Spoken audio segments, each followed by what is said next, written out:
Hi Garage Squad, my name's Anna-Louise and I'd like to nominate my husband Larry and his 56 Chevy pickup. We got the 56 Chevy from Alfonso, my husband's stepdad.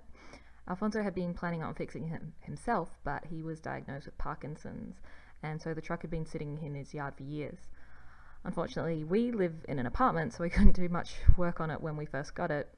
However, in 2016, when we moved in with our grandma to take care of her, we started working on the truck in her garage. Larry took it completely apart, made a list of everything that needed to be fixed, remachined or replaced, and even made videos of almost everything he did. So this is video 2 point something. Made a little bit of a error when removing the bed. The cables, which aren't a big deal, to the taillight, I didn't realize were on the truck and not the frame. It looked like it was on the it was attached to the bumper, but it was actually attached to the bed. So I had to cut them at the last second because I had it up in the air. Also, there ended up being a bar we didn't lift high enough, and it was attached to something, but I broke this one and the one on the other side. Unfortunately, while the truck was in 100 pieces, it was decided to move Granny to Atlanta to live with their son and be closer to the rest of the family. And so we bolted the chassis back together, put the engine, tranny, everything else in the bed, and got the truck towed back to our apartment.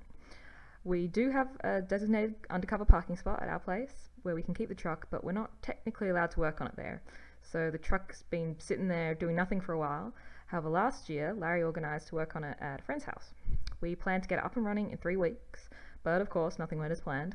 Half the parts we bought were the wrong size, piston seized, we couldn't get brake drums, we stripped bolts, and even a few injuries.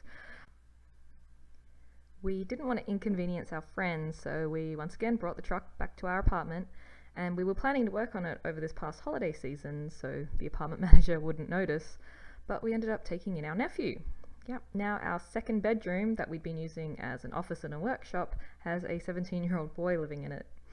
So currently the truck is in multiple pieces scattered around the apartment, basically wherever it fits. We've got tires and toolboxes in our closet, jack stands and hardware in the bedroom, engine heads on the patio, an engine stand hidden behind the truck, and the tranny is on a dolly under the truck. Now that we're looking after our nephew, we really just don't have the time or the money to get this truck up and running. We'd really love your help, Garage Squad. My husband really wants to use this truck as his daily driver. You know, what's the point in owning a vehicle if you can't use it? We'd also really like to get it up and running as soon as possible because my husband's stepdad, Alfonso, he's gotten pretty bad this last year. He's bedbound, and we just love to be able to take him for a ride in his truck before it's too late.